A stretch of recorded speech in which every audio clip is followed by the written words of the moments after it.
कर्मों का फल भोगना ही पड़ता है।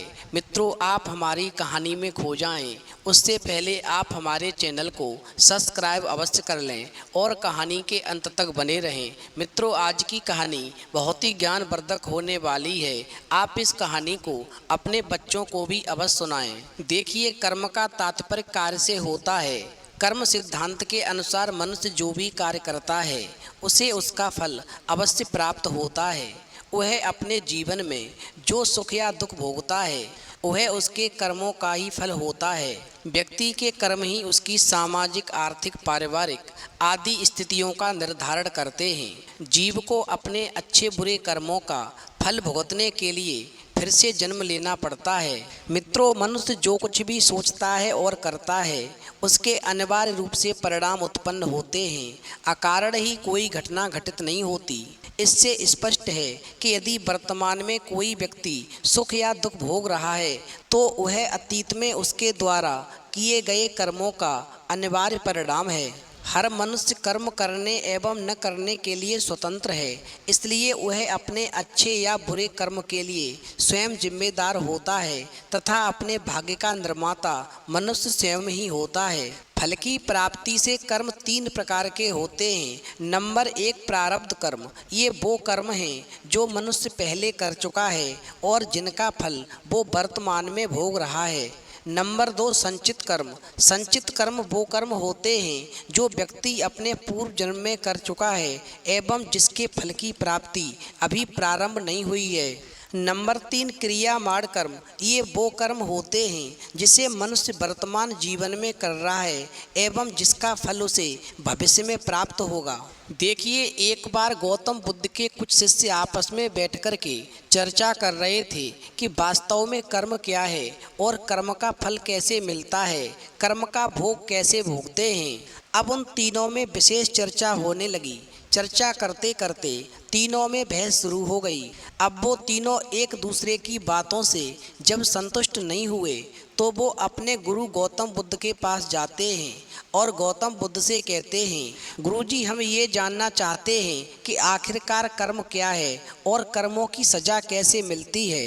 अब अपने शिष्यों की बात को सुनकर के गौतम बुद्ध कहने लगते हैं, तुम शांति से बैठ जाओ। अब मैं तुम्हें एक कहानी सुनाता हूँ। इस कहानी को बहुत ही ध्यान से सुनना। इस कहानी को पूरे मन से यदि सुनोगे तो तुम्हें स्वयं ही पता चल जाएगा कि कर्मों का फल कैसे मिलता है, कर्मों का भोग व्यक्ति कैसे भोगता है। गौतम बुद्ध कहते हैं, एक राजा बड़ा ही धर्मात्मा, न्यायकारी और परमेश्वर का भक्त था। उसने ठाकुर जी का मंदिर बनवाया और एक ब्राह्मण को उसका पुजारी नियुक्त किया। वो ब्राह्मण बड़ा ही सदाचारी, धर्मात्मा और संतोषी था। वो राजा से कभी कोई भी याचना नहीं करता था। राजा भी उसके स्वभाव पर बहुत ही प्रसन्न था। गौतम बुद्ध कहते हैं, उसे राजा के मंदिर में पूजा करते हुए 20 वर्ष गुजर गए। उसने कभी भी राजा से किसी प्रकार का कोई भी प्रश्न नहीं किया। अब समय गुजरने के साथ साथ राजा के यहाँ पर एक लड़का पैदा हुआ। राजा ने उसे पढ़ा लिखा करके विद्वान बनाया और बड़ा होने पर उसकी शादी एक सुंदर राजकन्या के साथ करा दी। अब शादी करके जिस दिन राजकन्या को अपने राजमहल में लाए, उस रात्रि में राजकुमारी को नींद नहीं आई और वो राजमहल में इधर से उधर घूमने लगी। अब जब थोड़े समय टहलने के बाद में वो राजकुमारी अपने पति के पलंग के पास जाती है तो क्या देखती है कि हीरे जवाहरातों से जड़ी हुई मूठे वाली एक तलवार वहाँ पर पड़ी है। अब जब उस राजकन्या की नज़र उस तलवार पर पड़ती है जो उसकी आंखों में चमक छोड़ रही थी, तो वो राजकन्या उस तलवार को देखने के लिए उस तलवार के पास जाती है और उस तलवार को म्यान में से बाहर निकालती है। गौतम बुद्ध कहते हैं, तब तीक्ष्ण धार वाली और बिजली के समान प्रकाश वाली तलवार देख कर के वो राजकन्या डर जाती है। बट डर के मारे उसके हाथ से वो तलवार छूट जाती है और राजकुमार यानी उस राजकन्या का पति उसकी गर्दन पर जाकर के गिरती है। अब जैसे ही तलवार राजकुमार की गर्दन पर गिरती है वैसे ही राजकुमार का सिर कट जाता है और राजकुमार मर जाता है। अब तो अपने पति राजकुमार के मर जाने के बाद में वो राजकन्या बहुत ही शोक करने लगी और फिर उसने परमेश्वर से प्रार्थना की कि हे प्रभु, मुझसे अचानक ये पाप कैसे हो गया। पति की मृत्यु मेरे ही हाथों से हो गई।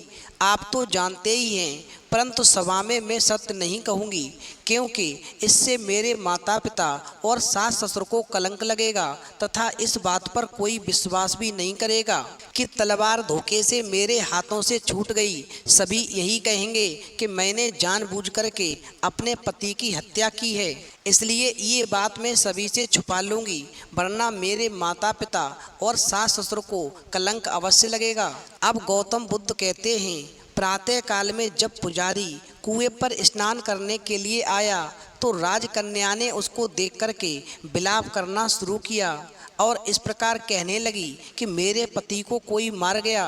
अब तो लोग वहाँ पर इकट्ठे हो गए और राजा साहब आकर के फिर पूछने लगे कि मेरे बेटे को किसने मारा है। अब तो राजकन्या कहने लगी, मैं जानती तो नहीं वो कौन था, परंतु उसे ठाकुर जी के मंदिर में मैंने जाते हुए देखा था। मित्रों, राजकन्या की बात को सुनकर के राजा समेत सभी लोग ठाकुर जी के मंदिर में आए तो क्या देखते हैं कि एक ब्राह्मण पूजा कर रहा है। अब तो उन्होंने उस ब्राह्मण को पकड़ लिया और पूछा, तुमने राजकुमार को क्यों मारा। तो ब्राह्मण कहने लगे, मैंने राजकुमार को नहीं मारा, मैंने तो उनका राजमहल भी नहीं देखा है, इसमें ईश्वर साक्षी है। बिना देखे किसी पर अपराध का दोष लगाना ठीक नहीं। अब इस प्रकार ब्राह्मण की कोई भी व्यक्ति बात सुनने के लिए तैयार नहीं था। कोई कुछ कह रहा था तो कोई कुछ कह रहा था। अब तो राजा के दिल में बार बार विचार आता था कि ये ब्राह्मण निर्दोष है, परंतु बहुतों के कहने के बाद में राजा ने ब्राह्मण से कहा, मैं तुम्हें प्राण दंड तो नहीं देता, लेकिन जिस हाथ से तुमने मेरे पुत्र को तलवार से मारा है, तुम्हारे दोनों हाथ काटने का मैं अभी आदेश देता हूँ। अब ऐसा कहकर के राजा ने उस ब्राह्मण के दोनों हाथ कटवा दिए। इस पर ब्राह्मण बहुत ही दुखी हुआ और राजा को अधर्मी जान करके उस देश को छोड़ करके विदेश में चला गया। वहाँ वह खोज करने लगा कि कोई विद्वान ज्योतिषी मिले तो बिना किसी अपराध के हाथ कटने का कारण उससे पूछ लूं कि जब मैंने कोई अपराध किया ही नहीं, फिर मेरे हाथ क्यों कटवाए गए। अब किसी ने ब्राह्मण को बताया कि काशी में एक विद्वान ज्योतिषी रहते हैं। अब उस व्यक्ति की बात को सुनकर के वो ब्राह्मण उनके घर पर पहुंचा और घर जाकर के क्या देखता है कि ज्योतिषी कहीं बाहर गए हुए थे। फिर ब्राह्मण ने उस ज्योतिषी की धर्मपत्नी से पूछा, माताजी, आपके पति ज्योतिषी जी महाराज कहाँ गए हुए हैं। तब ज्योतिषी की बात को सुनकर के उस ज्योतिषी की पत्नी ने अपने पति ज्योतिषी के लिए बहुत ही अयोग्य और दुर्वचन कहे, जिनको सुनकर के वो ब्राह्मण हैरान रह गया कि ये पत्नी अपने पति से किस प्रकार से गाली दे करके बात करती है, और मन ही मन में सोचने लगा कि मैं तो अपना हाथ कटने का कारण पूछने आया था, परंतु अब इनका ही हाल सबसे पहले पूछूंगा। आखिरकार ये पत्नी अपने पति को गाली देकर बात क्यों करती है। अब वो ब्राह्मण इतनी बात सोच ही रहे थे कि इतने में ज्योतिषी आ जाते हैं और घर में प्रवेश करते ही ब्राह्मणी जो थी वो अनेक दुर्वचन कह कर के अपने पति का तिरस्कार करती है, परंतु ज्योतिषी चुपचाप रहते हैं, अपनी स्त्री को कुछ भी नहीं कहते और फिर वो अपनी गद्दी पर बैठ जाते हैं। अब तो ब्राह्मण को देख करके ज्योतिषी कहने लगते हैं, कहिए ब्राह्मण देवता, आपका आना कैसे हुआ। अब ब्राह्मण ज्योतिषी से कहते हैं कि आया तो था अपने बारे में पूछने के लिए, परंतु पहले आप अपना हाल बताइए कि आपकी पत्नी अपनी जुबान से आपका इतना तिरस्कार क्यों करती है, जो किसी से भी नहीं सहा जाता और आप सहन कर लेते हैं। आखिरकार इसका कारण क्या है। अब गौतम बुद्ध कहते हैं, उस ब्राह्मण की बात को सुनकर के ज्योतिषी कहने लगता है कि ये मेरी स्त्री नहीं, मेरा कर्म है। दुनिया में जिसको भी देखते हो, अर्थात भाई, पुत्र, शिष्य, पिता, गुरु संबंधी जो कुछ भी दिखाई देता है वो सब अपना कर्म ही है। ये स्त्री नहीं, मेरा किया हुआ कर्म है जो बिना भोगे कट नहीं सकता, इसीलिए ये कर्म मुझे भोगना ही पड़ेगा। क्योंकि हमेशा ध्यान रखना, अपना किया हुआ जो भी कुछ शुभ अशुभ कर्म होता है वो अवश्य ही भोगना पड़ता है। बिना भोगे तो सैकड़ों करोड़ों कल्पों के गुजरने पर भी कर्म नहीं टल सकता। इसलिए मैं अपने कर्म को खुशी से भोग रहा हूँ और अपनी स्त्री की ताड़ना भी नहीं करता, ताकि आगे इस कर्म का फल मुझे फिर न भोगना पड़े। अब इस प्रकार ज्योतिषी की बात को सुनकर के वो ब्राह्मण कहने लगे, महाराज आपने ऐसा क्या कर्म किया था जिसकी वजह से आपकी पत्नी आपको हमेशा गालियां देती रहती है। अब तो ज्योतिषी कहने लगे, देखिए ब्राह्मण देवता, मैं पूर्व जन्म में एक कौवा था और इस समय जो मेरी स्त्री है ये एक गधी थी। इसकी पीठ पर एक फोड़ा था।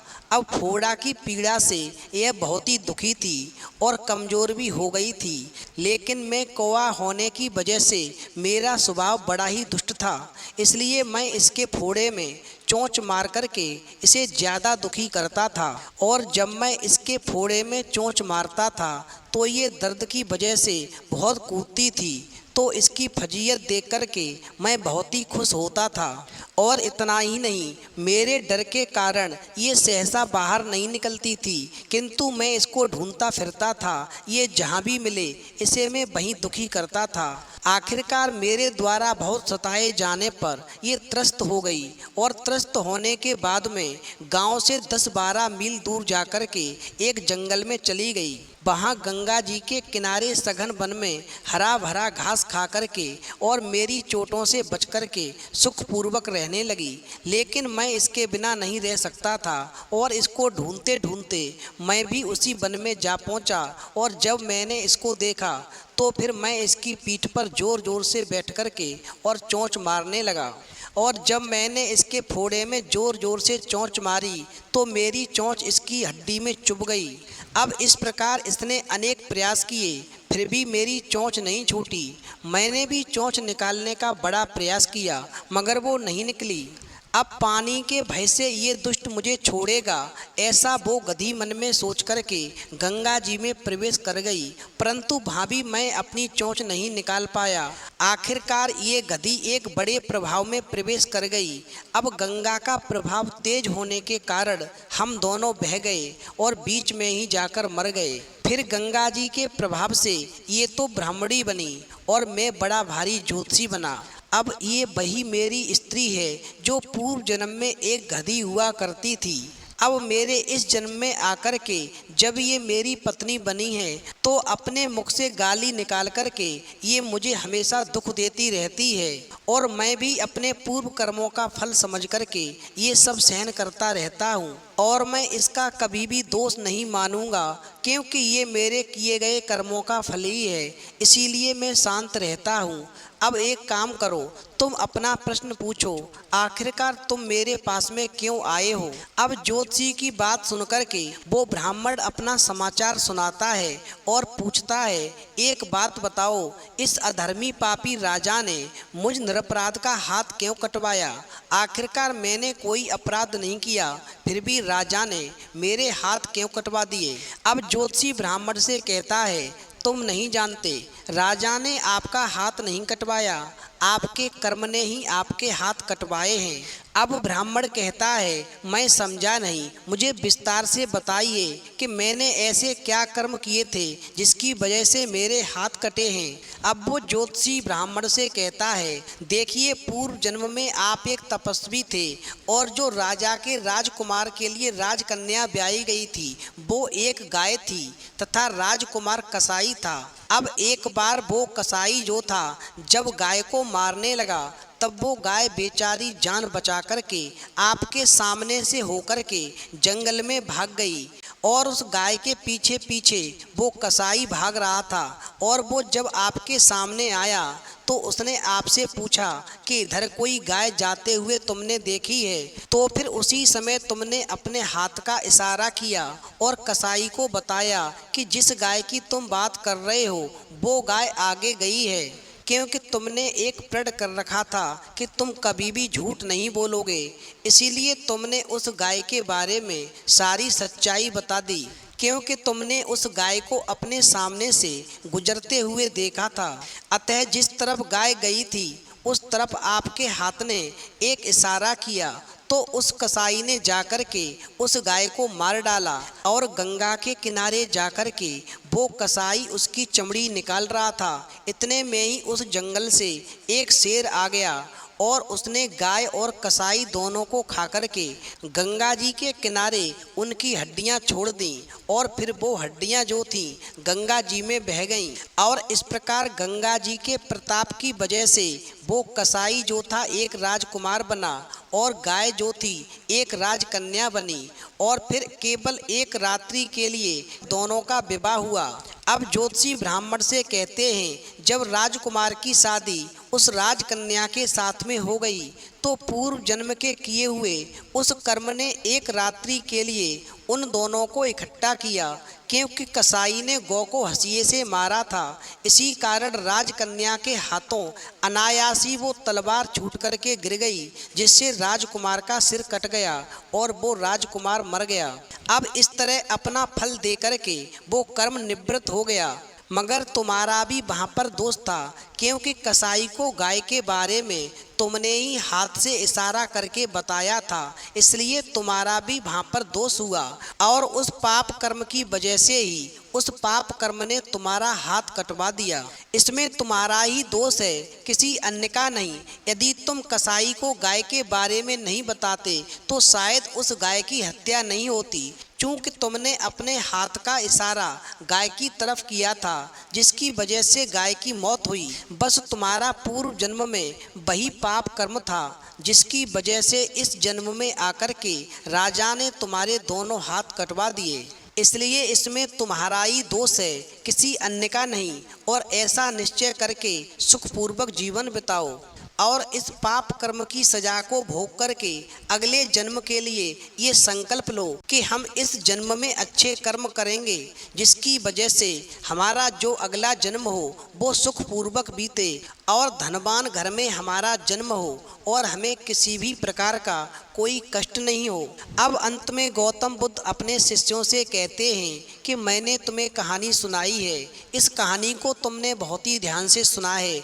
अब तुम बताओ कि तुम्हारी समझ में क्या आया कि कर्मों की सजा कैसे मिलती है। तो शिष्य कहने लगे, वास्तव में गुरुजी, यदि हम अच्छे कर्म करेंगे तो उसका फल हमें अच्छा मिलेगा और यदि हम बुरे कर्म करेंगे तो उसका फल हमें भुगतना ही पड़ेगा। इसलिए मनुष्य को कभी भी बुरे कर्म नहीं करने चाहिए, हमेशा अच्छे कर्म करने चाहिए और अपने से बड़ों का सम्मान करते हुए सभी का आदर करना चाहिए और भगवान का भजन करते हुए अपने माता पिता की सेवा करते हुए अपने जीवन को सुखपूर्वक बिताना चाहिए। क्योंकि यदि हम गलत कर्म करेंगे तो उसका हमें भोग निश्चित ही भोगना पड़ेगा, फिर चाहे किसी भी रूप में क्यों ना हमें भोगना पड़े, भोगना अवश्य पड़ेगा।